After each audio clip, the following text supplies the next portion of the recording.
Welcome back to another video. As we all know that the ancient Egyptians used a technique known as mummification, which may be loosely translated as embalming or treating the dead corpse. Today we are going to talk about the mummies of Egypt. Please click the like button and subscribe to the channel if you haven't done yet. The Egyptians were able to eliminate all liquid from the body via the use of certain techniques, leaving behind only a dry form that was resistant to decomposition. Within the context of their faith, it was essential to maintain the deceased person's corpse in a way that was as lifelike as possible. They were so effective that we are able to examine the mummified corpse of an Egyptian from 3,000 years ago and get a very clear picture of what that person looked like while they were alive. The process of mummification was carried out over the vast majority of early Egypt's existence. It is likely that accidents led to the discovery of the oldest mummies, which date back to ancient times. Some remains that were buried in small holes cut into the sand were preserved by dry sand and air due to the fact that Egypt receives nearly little rainfall that can be measured. It is believed that the Egyptians first started deliberately mummifying their deceased about the year 2600 BCE, during the 4th and 5th dynasties. The custom persisted and evolved for far over 2,000 years, into the time of the Romans, ca. 30 BCE, CE 364. The amount of money that was spent on the mummification was directly correlated with the level of quality that was achieved. Mummies from the 18th through the 20th dynasties of the New Kingdom, about 1570-1075 BCE, are the ones that have been prepared and kept the finest. There are mummies of Tutankhamun and other well-known pharaohs among these. This section will focus on describing the overarching process that took place throughout this time period. The process of mummification lasted for a total of 70 days. Embalmers were special priests who were responsible for the care and wrapping of the deceased. In addition to being familiar with the appropriate rites and prayers to execute at particular phases, the priests were also expected to have an in-depth understanding of human anatomy.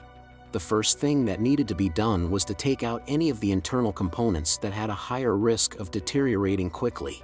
In order to remove the brain, the surgeon first carefully inserted special hook devices into the nostrils of the patient in order to pluck out pieces of brain tissue. It was a delicate procedure, one that carried a high risk of disfiguring the patient's face. After that, the embalmers made an incision in the abdomen, often on the left side of the abdomen, and withdrew the organs from the abdomen as well as the chest. They believed that the heart was the core of a person's existence and intellect, hence they were the only organ that they preserved.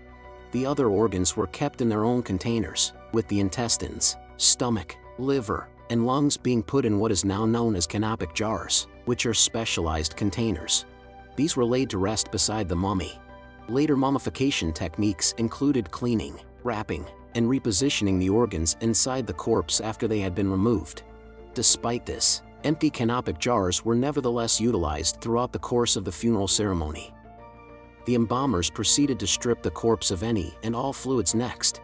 They accomplished this by coating the body with natron, a form of salt that has excellent drying characteristics, and by inserting more packets of natron inside the body.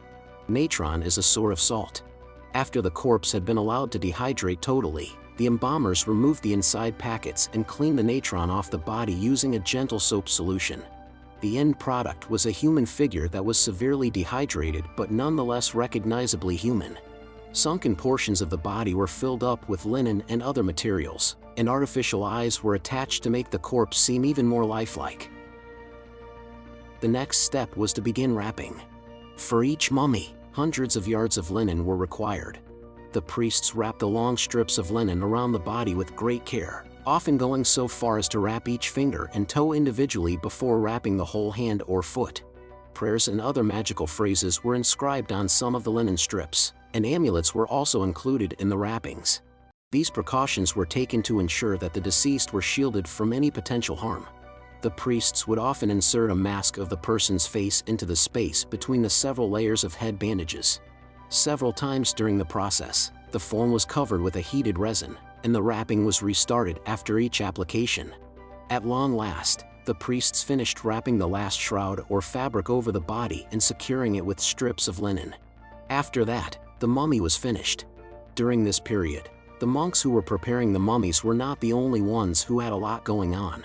Even while the construction of the tomb had often begun a very long time before the actual death of the deceased, there was now a deadline, and the artisans, laborers, and painters worked very swiftly. There was a lot of important stuff that needed to be buried with the individual so that they would have it in the hereafter. The preparations included the setting up of furniture and statuettes, the preparation of wall paintings depicting religious or everyday themes, and the completion of lists of either food or prayers. When they were required in the afterlife, these models, photos, and lists would magically transform into the actual object in some unknown manner. The funeral could now proceed without any more delays. At the entrance to the tomb, as part of the burial services, the priests conducted certain unique religious ceremonies. The opening of the mouth was the most significant portion of the ritual, and its name reflected its significance. A priest used a specialized device to open specific sections of the mummy's body so that the deceased may experience the sensations that they had enjoyed in life and those were necessary for the afterlife.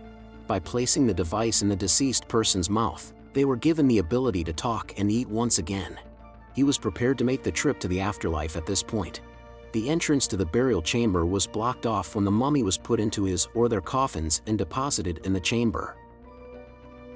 It seems possible that the Egyptians were obsessed with death, given how intricate their burial customs were.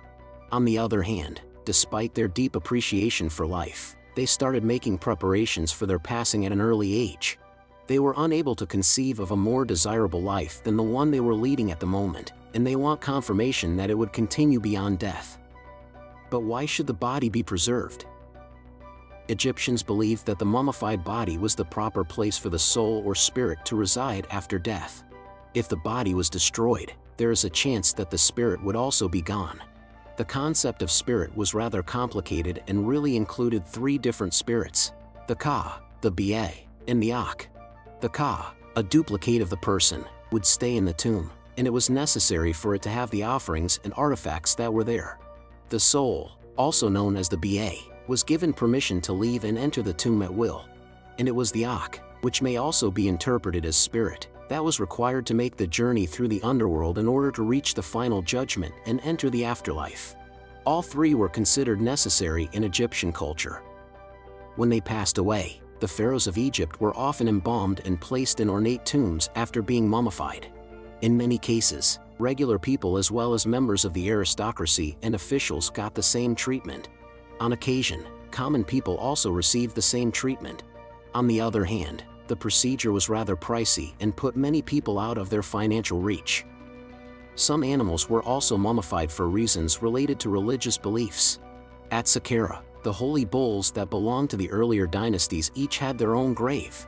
Throughout Egyptian history, mummification was practiced on a variety of animals, including baboons, cats, birds, and crocodiles. This practice became more common in later dynasties. Let's also have a look at the examination of mummified bodies today. We get a deeper understanding of the Egyptian mummification technique and the society in which it was practiced thanks to the contributions of ancient literature, contemporary scientists, and the mummies themselves. The writings of early historians like Herodotus, who traveled to Egypt in 450 BCE and meticulously chronicled the procedure while he was there, are the primary source for a significant portion of what we know about the actual process. Archaeologists and other professionals working now are contributing new information to this body of knowledge. X-ray technology has advanced to the point that it is now able to examine mummies without compromising the delicate wrappings that encase them. Experts are learning more about the ailments that the Egyptians suffered from and the medical care they received as a result of examining the X-rays or doing autopsies on remains that have been unwrapped. The analysis of the bones may provide a more accurate estimation of both the typical height and life duration. It is possible to get a better idea of the chronological sequence of the Egyptian monarchs by finding out how old they were when they died. The startling similarities or dissimilarities in the skulls of pharaohs who succeeded one another might even reveal the existence of links of kindred within the royal lineage. The mummy, while having been dead for thousands of years at this point, is still able to communicate with us. So, this wraps up our video for today. If you found this video helpful, please consider leaving a like and sharing it with your friends and family. So, till the next video, bye!